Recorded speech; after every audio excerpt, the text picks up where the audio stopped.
Hello and welcome back. I'm Nicole, a cottage witch, and today I'm doing my October sort of collection of things that I spent more than I should have on. But they're cool things. I like them. That being said, this winter I really need to chill on the book buying because it's a tiny bit ridiculous. But first off, this was a free thing. Well, sort of a free thing. This is the Truth and Reconciliation Calls to Action. It's a little booklet, and it was free from the library on Truth and Reconciliation Day, so I'm going to take it into work and just leave it with my work-related books there. And they also had at the library these little Every Child Matters buttons. I don't know if that's a thing in the US or if it's just a Canadian thing, but it's to do with the kids who died in the residential schools. So as holidays go, it's more of a Remembrance Day holiday than a Halloween sort of holiday. Not super cheerful. And then there's a bookstore literally across the corner from me. And I got a couple of fun things. This is a sticker that got squished from Indigo Maiden. I will have to press it under some books or something. And then I got one of these Literary Emporium I read banned books pins, which will go on something at some point. And then I ordered is a slight chance, I didn't know if it was a scam sort of website or a legit website that was just the person just didn't have a lot of, I don't know, technical knowledge. Turns out it's the latter. So I got a used copy of the Impressionist Tarot, which is an out of print deck by Los Scarabeo, and it came with a guidebook and everything. It's very cool. It's all let me see if I can. It's all based on Impressionist art. It's not actual reproductions because some are revised. Let me see if I can find some of that. The pips are probably the best examples. Can I find a good one where they have I don't know if she was holding a cup in the original. This was added onto the horse, so it's got the components added. Oops. But it's very much inspired by Impressionist painting, which is one of my favorite kinds. So that's cool, and I was lucky to find it. So it's secondhand. It was a bit of a, I wasn't sure if I lost the money I spent because the website is so questionable and you don't get tracking information or anything. So yeah, that was a bit weird, but I got it. It's good. Where's the guidebook? I've got too many things on my desk. It's got a regular guidebook that explains what the painting is and everything. So this will be a deck that I'll have to read through the guidebook. I don't always if it's a little light book, but this one I'll have to read the guidebook. And then she sent also this little amethyst, which is adorable.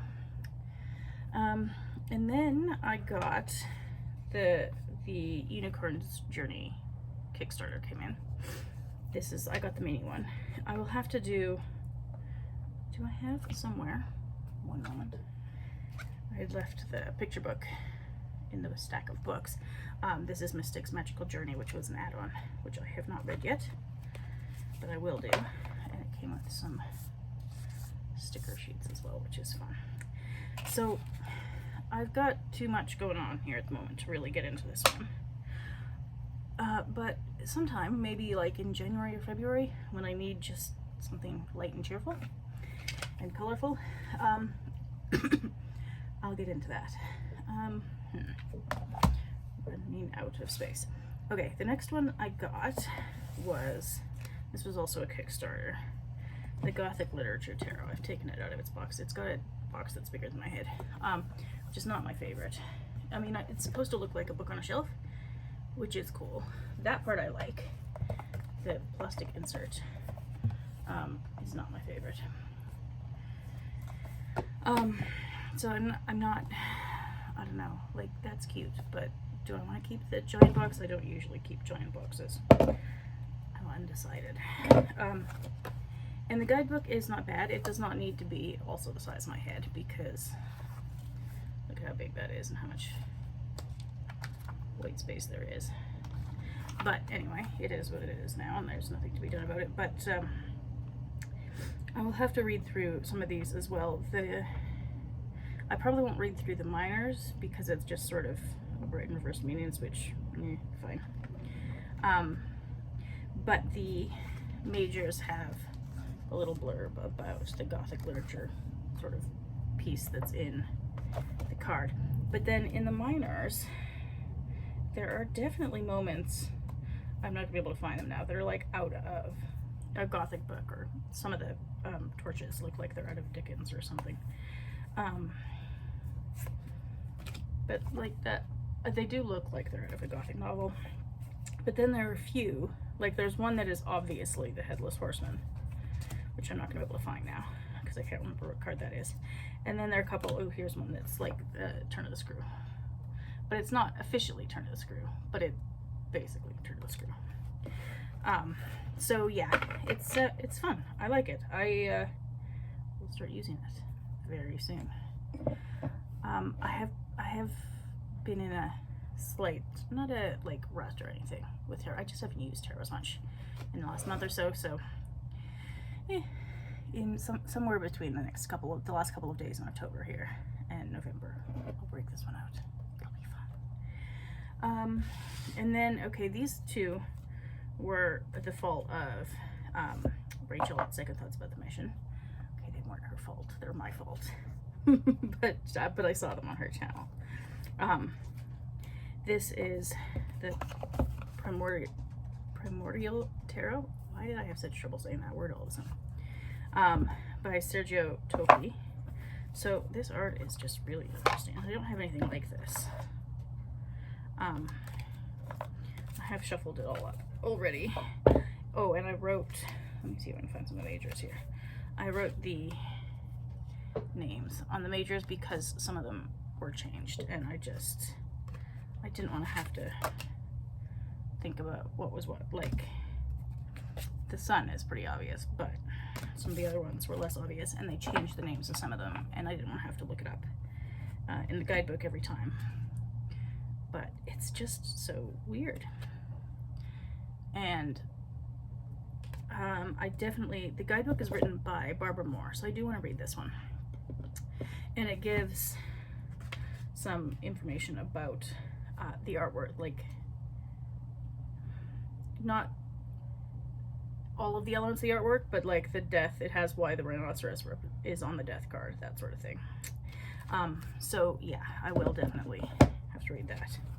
I need to stop getting tarot decks and books, period. But I need to stop getting things that require study, because then I just have to put them off, because I'm working through our tarot finally now, which is so much fun. I love it. But, you know, I only have the capacity for so much study at one time. And then the last deck I got is by B. Nettles. This wasn't the deck that I saw on Rachel's channel. It was a different deck that I can't remember the name of, by the same creator. And this is, it comes in this funny little folding box.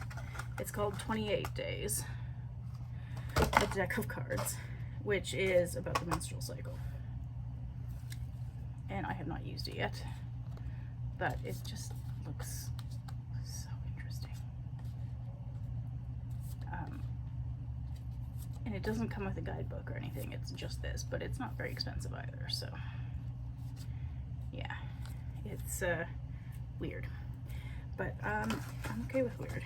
It's very intriguing. Like it's a sit with it and see what happens sort of a deck. And then since I was getting this, I also got seasonal turns for accordion books. This comes in this funny little plastic cassette thing. And it really is just 4 of these. Oops. Lost the end. Accordion books. For the different seasons. And I don't know, her photography is just beautiful. There's like a quality of isolation to it, and sometimes she focuses, like, sometimes it's just a landscape, and sometimes it's a zooming in on something really specific. So yeah, it's interesting, and I don't know who this person is, but I like them. So yeah, that's that. Is that all the decks? Yes, it is. But I did get a couple of bags because I had a few decks. I usually keep decks in their boxes, but sometimes when there are boxes that are bigger than my head, I live in a little apartment. I don't have the shelf space for this, or the inclination to try and keep everything in its original packaging.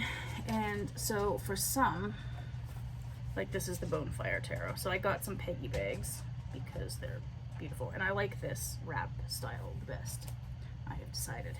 And this is the Interior Landscapes one, which is a very wintry deck. And then I got, so everybody knows what Peggy bags are. This is Hello Skywalker. Is that her Etsy shop name? Yeah, it is. Hello Skywalker. And this person has, so I got a couple of drawstring bags. This is what I keep the Witch Sisters in now, with this little Celtic. Is that visible? Maybe it's not. Yeah, there. That. So I got a couple of bags from her, and they're pretty good. I like them. Just because I wanted, if I was going to get bags, I wanted them to match the decks. So I couldn't get everything from Peggy's Bags shop. I can't remember what it's actually called. Because some of them I liked, but I just didn't have a deck to match, and I needed specific things, or needed is a bit strong a word for this. And then this Hello Skywalker also sent this cute little tiny bag with a bit of clear quartz in it, so that was fun. And then, oh yeah, and my last unrelated to tarot thing that I got is I did a spice shop.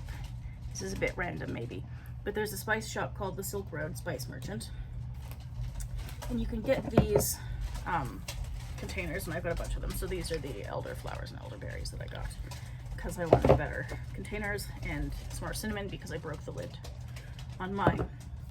But they also have these giant refill bags. This I've already taken some out of. This is ancho chili powder, and it's the best.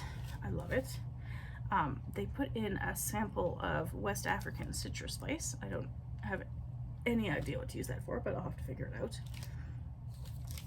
Vanilla beans, so I can make some vanilla extract. And then they just stick in a bit of cinnamon stick in there, which I won't use for cooking, but I'll use it for something. So yeah, that's all of the tarot and miscellaneous. Now the books. Okay, so, oh my, blinds are doing a fun clacking thing. It's windy outside, but I can't not have the window open because it's too warm in here, and I can't not have the blinds closed because then I just look like a ghost with the light. So that's the clacking sound in the background, if you can hear that. So the first couple books I got probably won't interest most people, so I'll just breeze through them. The Vascular Flora of Alberta. There's another one that's illustrations and maps. This one is an illustrated key. So it's basically, it's a reference book, but it's like a choose your own adventure, but for plant identification. Because you start at the top and identify the family, and then if it has certain characteristics, you can identify the genus and then go to that genus page, and then if it has certain characteristics, you can identify the species. So that's what I'll be doing this winter with my herbarium, but I'll do a different video on that because that's been taking a lot of my time lately. Fun time, but you know, anyway. Then I got Under the Dragon Root. So this is the third in that sort of trilogy of books by Corinne Boyer. This one is, I believe, poisonous plants. Is that what it focuses on? I think so. Yeah, poisonous plants typically associated with witches, demons, and spirits. She's chosen her 20 favorite garden plants, and there's just a different chapter on each plant, which is cool. I read the one about trees, and I've got the one on other plants now, Under the Bramble Arch or something like that, which I've got to read next, and then I'll read this one. But I ordered this directly from the publisher because they print in really, really small batches. And then when things go out of print, they get really hard to find in Canada for less than like $200 or something ridiculous, which I'm not doing. So that was that. Oh yeah, there are a couple other books I'll list below, but because I technically got them this month, plant-related books. But I've already read them, so I'll talk about them in my wrap-up for the month and not in this video because that would get repetitive and maybe a bit boring. One book that I haven't read yet is By Moonlight and Spirit Flight, The Practice of the Otherworldly Journeys to the Witch's Sabbath. I don't know if it'll be good, but it wasn't very expensive, so I thought it's an indie published book. I feel like it's indie published because it feels like cardboard. But I mean, he's got a bibliography, cites his sources, which is nice because sometimes the ideas around the Sabbath end up being either new agey made up stuff, anti-Semitic stuff. There's all sorts of weird things that happen when you're talking about the Witch's Sabbath. It's fun. So anyway, but I got this because of the Spirit Flight bit, which I'm just interested in. So there's that. This is Ogam Weaving Word Wisdom by Erynn, Rowan, Laurie. And this I got because it was recommended in a couple of different places by Laura O'Brien, whose YouTube channel I take as like a pretty authoritative one on Irish paganism and witchcraft. She knows a lot about Irish specific traditions in those veins, and so if she says the source is reliable, it's probably pretty reliable, and there's so much around the Ogam and Celtic paganism in general that's just made up nonsense, usually by the English to sell really pretty books, but has no basis in, or very little basis in any sort of historical traditions or actual, facts. But I enjoy facts, so I wanted something that included the sort of spiritual paganism aspects, but that also wasn't the Ogam equivalent of like books about Victorian fairies, which is just English nonsense. Bless the English. And then I got Going to Sea, 30 Writers on Nature, Inspiration, and the World of Barry Lopez. Now, I haven't read Barry Lopez, which is probably something I need to remedy because he was a nature writer. So as I gather, he's passed away now. But this has little essays and bits by all sorts of writers. A couple who stood out to me were Kate Harris, who wrote a book that I can't remember the name of now.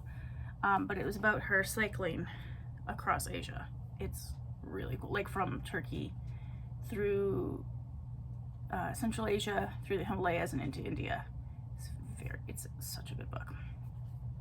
And Stephen Graham Jones, who I read one of his books lately. I'll get to that in my wrap up. And then a whole bunch of other people that I'm not familiar with. And Barry Lopez said, "I'm not writing about nature, I'm writing about humanity." I mean, I sort of think they're the same thing, but maybe he did too. Robin Wall Kimmerer blurbed this book. So I thought, yeah, I'll give it a go. So, one of these days I'll get to that.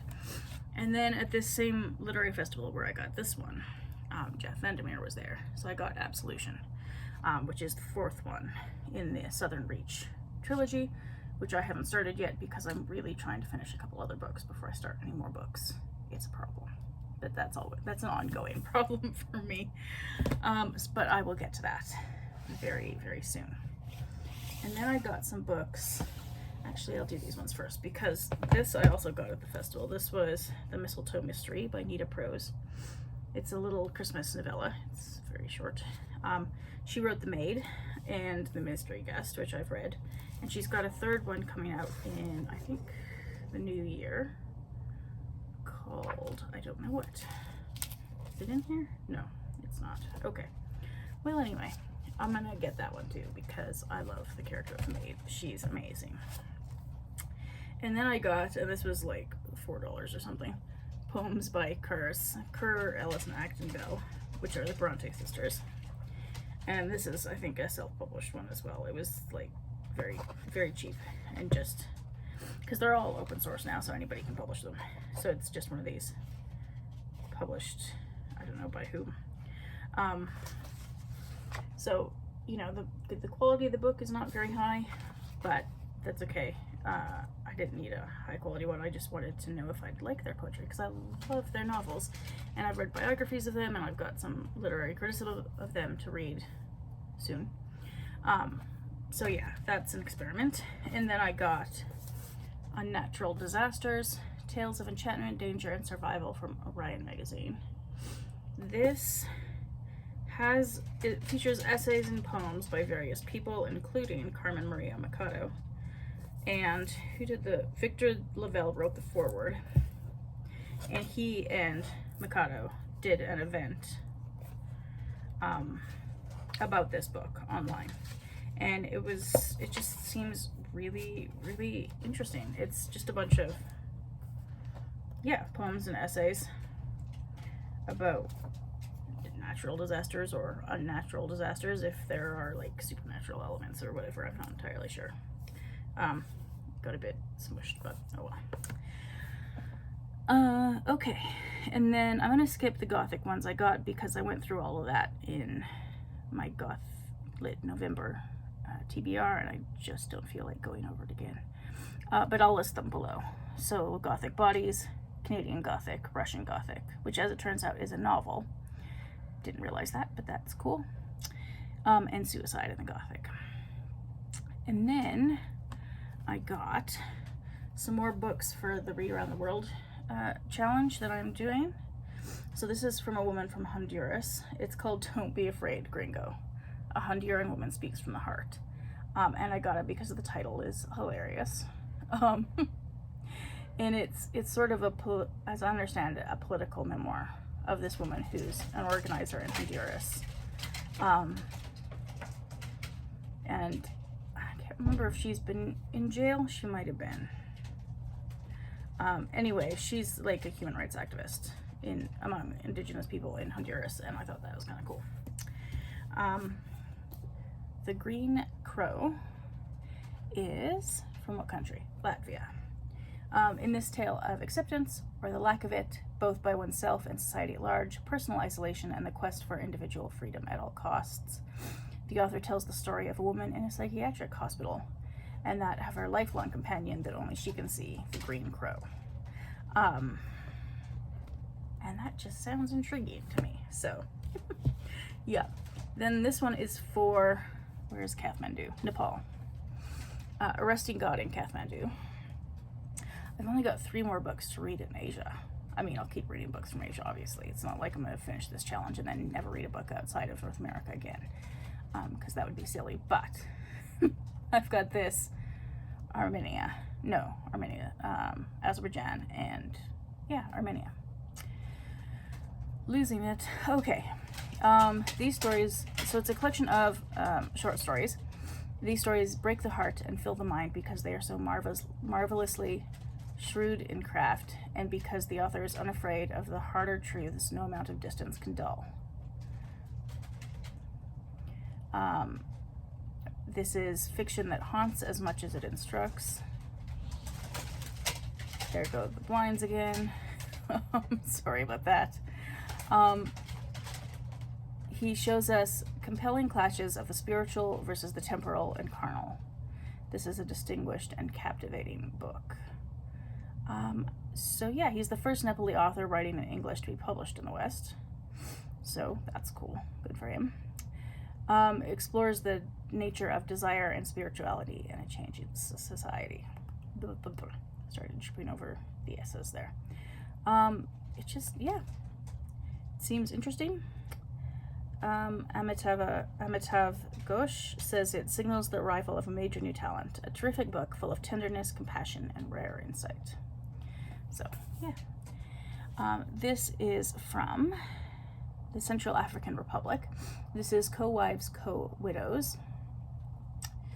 And it's the first book translated from the Central African Republic into English. It's the story of 2 widows following their husband's sudden and unexplained death. they find themselves fighting tooth and nail for all that is important to them. A playful, bittersweet story full of dry wit and local color, set against a backdrop of political instability, corruption, and the friction between the old and the new in Bangui. There are, to be honest, very few books I could find from the Central African Republic. I mean, if this is the first to be translated into English, I don't know what year it was, a while ago now.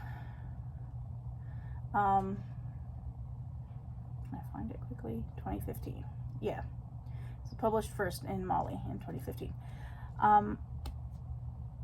Yeah, not a lot that I could find in English, but this sounds maybe not quite my usual thing, but interesting enough that I'll give it a go. And it's, you know, not very big, so maybe I'll like it. I don't know. Then for Bermuda, I got this book, The Drowned Forest by Angela Berry. So in the discovery of a fossilized tree stump deep off the coast of Bermuda, the author finds a potent metaphor of long-term climate change against which to measure the alarms, resentments, and hopes of future possibilities expressed by her characters as they respond to Bermuda's emergence from colonial status. So it is a former colony, I think, of Britain. And they are on the front lines of climate change. I mean, literally. They're an island in the middle of the ocean. It might get swallowed up one day, who knows. And I am very interested in those stories because it must be at least disconcerting or perhaps downright terrifying to be living on an island country with rising ocean waters. And like with Bermuda, they have so little power to do anything about it because they're not the ones creating climate change by and large. So yeah, it seems like an interesting premise, and I'm interested in environmentalism and climate change. So if you combine that with what apparently is a really well-written story, I'm in. And then the last one on the list is Our Caribbean, a gathering of lesbian and gay writing from the Antilles. So there are some countries, let me see the list of ones that are included in here. The Bahamas, Barbados, Cuba, Dominican Republic, Grenada, Guyana, Haiti, Jamaica. Did I say Jamaica already? No. Panama, Puerto Rico, St. Vincent, St. Kitts, Suriname, and Trinidad. So some of these, Suriname I've just read a book from. So if I can find a book, I'll read a book from those countries. But some of them, like St. Kitts and St. Vincent, I could not for the life of me find. In Grenada, I don't think I could find a book from. So some of the other countries, I will find separate books. But in the meantime, for the really tiny ones where I can't find something in English, I've got this one, and it's, yeah, exactly what it sounds like. It's got a few writers I've heard of before. Audrey Lorde is in here. Shadi Mutu is in here. Who else? Anybody else I've heard of? A bunch of people I haven't heard of, which is cool. I mean, that's kind of why I'm reading around the world, is to find authors that I would never have come across accidentally in Canada, you know. Like if I didn't order this book intentionally, it just, the odds of it turning up in my life, serendipitously, not very good. Odion Brand, I like her. So yeah, that is that. And those are my books, and I will endeavor to not buy so many next month. Thank you for watching, and I'll see you next time.